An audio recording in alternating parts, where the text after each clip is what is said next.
જય શ્રી કૃષ્ણ મિત્રો। આજે પવિત્ર અમાસના દિવસે આપણે પિતૃઓની સદગતિ અને આત્મશાંતિ માટે ભગવદ્ ગીતાના 7મા અધ્યાય જ્ઞાન વિજ્ઞાન યોગનો પાઠ અને મહિમા સાંભળવા જઈ રહ્યા છીએ। શાસ્ત્રોમાં જણાવ્યું છે કે અમાસના દિવસે ભગવાનનું સ્મરણ, ગીતાપાઠ, દાન અને પિતૃતર્પણ કરવાથી પિતૃઓ પ્રસન્ન થાય છે અને તેમના આશીર્વાદ પ્રાપ્ત થાય છે।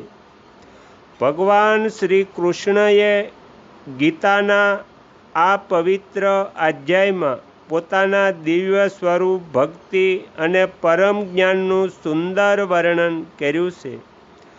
આ અધ્યાયનો પાઠ કરવાથી મન શુદ્ધ બને છે, ભક્તિ મજબૂત થાય છે અને પિતૃઓને પણ પુણ્ય ફળ પ્રાપ્ત થાય છે। તો ચાલો શ્રદ્ધા અને ભક્તિ સાથે ભગવાન શ્રી કૃષ્ણનું સ્મરણ કરીને શ્રીમદ્ ભગવદ્ ગીતાનો 7મો અધ્યાય જ્ઞાન વિજ્ઞાન યોગનો આરંભ કરીએ। ભગવાન શ્રી કૃષ્ણ કહે છે, હે પાર્થ, અનન્ય પ્રેમથી મારામાં આસક્ત ચિત્તથી તથા અનન્ય ભાવે મારો આશ્રય લઈને યોગમાં પ્રવૃત્ત થયેલ તું સંપૂર્ણ વિભૂતિ, બળ, ઐશ્વર્યાદિ ગુણોથી યુક્ત સૌના આત્મરૂપ મને જે રીતે સંશય રહિત થઈને જાણી શકીશ એ સાંભળ। હું તને આ વિજ્ઞાન સહિત તત્વજ્ઞાન સંપૂર્ણપણે કહીશ। એને જાણ્યા પછી સંસારમાં બીજું કંઈ પણ જાણવા જેવું બાકી રહેતું નથી। હજારો મનુષ્યોમાં કોઈક જ મારી પ્રાપ્તિના માટે યત્ન કરે છે અને એ યત્ન કરનારા યોગીઓમાં પણ કોઈક જ મારા પરાયણ થઈને મને તત્વથી યથાર્થ રૂપે જાણે છે। મારી આ પ્રકૃતિ પૃથ્વી, જળ, અગ્નિ, વાયુ, આકાશ, મન, બુદ્ધિ અને અહંકાર આમ 8 પ્રકારે વહેંચાયેલી છે। આ 8 પ્રકારના ભેદવાળી તો અપરા અર્થાત મારી જડ પ્રકૃતિ છે અને હે મહાબાહો, એનાથી બીજી કે જેનાથી આ સંપૂર્ણ જગત ધારણ કરવામાં આવે છે એને મારી જીવરૂપા પરા અર્થાત ચેતન પ્રકૃતિ જાણ। હે અર્જુન, તું એમ સમજ કે સર્વભૂતો આ બંને પ્રકૃતિઓથી ઉત્પન્ન થનારા છે અને હું સમગ્ર જગતનો ઉત્પાદક તથા સંહારક છું અર્થાત સમગ્ર જગતનું મૂળ કારણ છું। હે ધનંજય, મારા સિવાય બીજું કોઈ પણ પરમ કારણ નથી।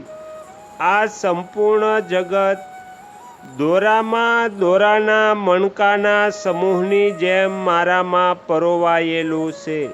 હે કુંતી પુત્ર, જળમાં રસ હું છું, ચંદ્ર અને સૂર્યમાં તેજ હું છું, સર્વ વેદોમાં પ્રવણ ઓમકાર હું છું, આકાશમાં શબ્દ અને પુરુષોમાં પુરુષ તત્વ હું છું, પૃથ્વીમાં પવિત્ર ગંધ અને અગ્નિમાં તેજ હું છું તથા સર્વ પ્રાણીઓમાં એમનું જીવન અને તપસ્વીઓમાં તપ હું છું। હે અર્જુન, તું સર્વ પ્રાણીઓનું સનાતન બીજ એટલે કારણ મને જ જાણ। બુદ્ધિમાનોની બુદ્ધિ અને તેજસ્વીઓનું તેજ હું છું।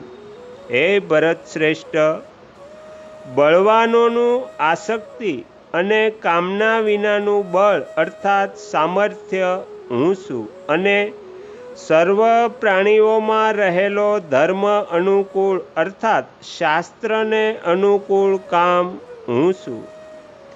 બીજા પણ જે સત્વગુણથી ઉત્પન્ન થનારા ભાવો છે અને જે રજોગુણથી તથા તમોગુણ ઉત્પન્ન થનારા ભાવો છે એ બધાને તું મારાથી જ ઉત્પન્ન થનારા જાણ, પરંતુ વાસ્તવમાં હું એમનામાં નથી અને એ મારામાં નથી. આ આખો સંસાર પ્રાણી સમુદાય ગુણોના કાર્યરૂપ સાત્વિક, રાજસ અને તામસ એ ત્રિગુણમય ભાવોથી મોહિત થઈ રહ્યો છે. આથી આ ત્રણેય ગુણોથી પર મુજ અવિનાશીને નથી જાણતો, કેમ કે મારી આ અલૌકિક એટલે કે અતિ અદ્ભુત ત્રિગુણમયી માયા અત્યંત દુષ્કર છે. પરંતુ જે પુરુષ ફક્ત મને જ નિરંતર ભજે છે એટલે કે મારા શરણે છે, તેઓ આ માયાથી પાર થઈ જાય છે એટલે કે સંસારથી તરી જાય છે. માયાએ જેમનું જ્ઞાન હરી લીધું છે એવા આસુરી સ્વભાવને વશ થયેલા અધમ મનુષ્યો, દૂષિત કર્મો કરનારા મૂઢ લોકો મને નથી ભજતા. હે ભરતવંશીઓમાં શ્રેષ્ઠ અર્જુન, 4 પ્રકારના ભક્તો મને ભજે છે. ઉત્તમ કર્મ કરનારા અર્થાર્થી, આર્ત, જિજ્ઞાસુ અને જ્ઞાની. એમાં સદાય મારામાં એકત્વ સાધનાર અનન્ય પ્રેમ ભક્તિવાળો જ્ઞાની ભક્ત અતિ ઉત્તમ છે. કેમ કે મને તત્વથી જાણનારા જ્ઞાનીને હું અત્યંત પ્રિય છું અને એ જ્ઞાની મને અત્યંત પ્રિય છે. આ બધાય ઉચ્ચ કોટીના જ છે, પરંતુ જ્ઞાની તો સાક્ષાત મારું સ્વરૂપ જ છે એવો મારો મત છે. કેમ કે એ મદગદ મન બુદ્ધિવાળો જ્ઞાની ભક્ત સર્વોત્તમ ગતિરૂપ મારા જ આશ્રયે રહેલો છે. અનેક જન્મોના અંતે તત્વજ્ઞાની પુરુષ બધું વાસુદેવ જ છે એમ જાણીને મને ભજે છે. આવા મહાત્મા અત્યંત દુર્લભ છે. જે ભોગોની કામનાથી જેમનું જ્ઞાન નાશ પામ્યું છે, તેઓ પોતાના સ્વભાવથી પહેરાઈને એ નિયમનો આશ્રય કરી બીજા દેવોને ભજે છે અર્થાત શરણે જાય છે. જે સકામ ભક્ત જે દેવના સ્વરૂપને શ્રદ્ધાપૂર્વક પૂજવા ઈચ્છે છે, એ ભક્તની શ્રદ્ધા હું એ જ દેવમાં અચળ કરું છું. એ પુરુષ શ્રદ્ધાથી યુક્ત થઈને એ દેવનું પૂજન કરે છે અને એ દેવ પાસેથી મારા દ્વારા જ વિધાન કરવામાં આવેલા ઈચ્છિત ભોગોને નિસંદેહ પામે છે. પરંતુ એ અલ્પ બુદ્ધિવાળાઓનું એ ફળ નાશવંત છે. કેમ કે દેવોને પૂજનારા દેવોને પામે છે, પણ મારા ભક્તો ભલે કોઈ પણ રીતે ભજે, અંતે તેઓ મને જ પામે છે. બુદ્ધિહીન મનુષ્યો મારા સર્વોત્તમ અવિનાશી સૂક્ષ્મ સ્વરૂપને ન જાણનારા, મન ઇન્દ્રિયોથી પાર અવ્યક્ત રૂપ મુજ સચ્ચિદાનંદ ઘન પરમાત્માને મનુષ્ય રૂપમાં જન્મેલો સ્થૂળ દેહધારી માને છે. મારી યોગમાયાથી ઢંકાયેલો હું સર્વને પ્રત્યક્ષ નથી. આથી આ અજ્ઞાની લોકો મુજ અજન્મા અને અવિનાશી પરમેશ્વરને નથી જાણતા, એટલે કે મને જન્મનારો મરનારો માને છે. હે અર્જુન, ભૂતકાળમાં થઈ ગયેલા, વર્તમાનમાં જે અસ્તિત્વમાં છે અને ભવિષ્યમાં ઉત્પન્ન થનારા બધા પ્રાણીઓને હું જાણું છું, પરંતુ મને કોઈ પણ શ્રદ્ધા ભક્તિ રહિત પુરુષો જાણતા નથી.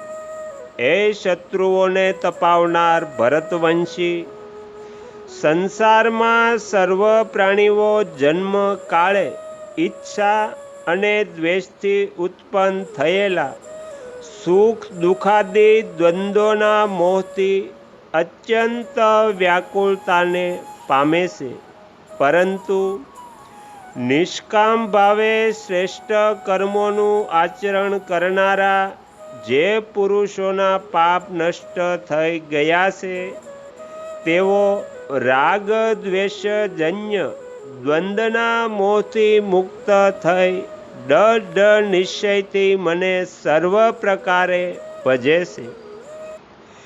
જેઓ મારા આશ્રયે આવીને ઘડપણ અને મરણથી છૂટવા માટે યત્ન કરે છે, તેઓ એ બ્રહ્મને, સંપૂર્ણ અધ્યાત્મને તથા સર્વ કર્મોને જાણે છે. જેઓ અધિભૂત અને અધિદૈવ્ય સહિત તથા અધિયજ્ઞ સહિત સૌના આત્મરૂપે મને અંતકાળે પણ જાણે છે, એ મારામાં એકાગ્ર ચિત્તવાળા પુરુષો મને જાણે છે, અર્થાત મને પરબ્રહ્મને પામે છે. આ પ્રમાણે ઉપનિષદો, બ્રહ્મવિદ્યા તથા યોગશાસ્ત્ર રૂપ શ્રીમદ ભગવદ્ ગીતામાં શ્રી કૃષ્ણ તથા અર્જુનના સંવાદ વિશે જ્ઞાન વિજ્ઞાન યોગ નામનો 7મો અધ્યાય સંપૂર્ણ. તમે તમારો કિંમતી સમય આપી એકાગ્ર ચિત્તે પ્રસન્નતાપૂર્વક શ્રીમદ ભગવદ્ ગીતાના 7મા અધ્યાયનો પાઠ સાંભળ્યો, એ બદલ હું આપ સૌનો ખૂબ ખૂબ આભાર વ્યક્ત કરું છું અને આશા પણ રાખું છું કે તમને સાંભળવો ગમ્યો હશે. જો ગમ્યો હોય તો અન્ય ભક્તજનો સુધી પણ પહોંચાડજો, જેથી કરીને તેઓ પણ આ 7મા અધ્યાયના પાઠનો લાભ લઈ શકે. શ્રી સદગુરુદેવની જય. આગળના વિડીયો જોવા માટે આ ચેનલને સબસ્ક્રાઈબ કરો અને જો આ વિડીયો પસંદ આવ્યો હોય તો લાઈક કરો.